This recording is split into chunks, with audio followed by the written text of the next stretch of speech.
Maswerteng hapon po mga ka-STL, narito na po ang resulta ng STL Pampanga para sa araw na to, second draw September 22, 2024.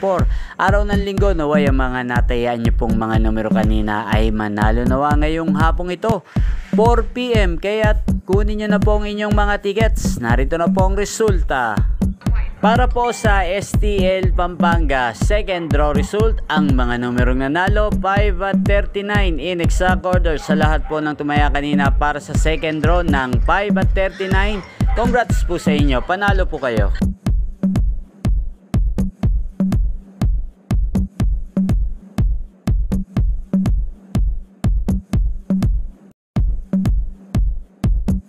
Congrats po sa lahat ng mga nanalo. Maraming salamat po sa panonood nyo sa aking channel, Roderick Hernandez TV. Huwag pong kalimutang mag-subscribe. Thank you for watching.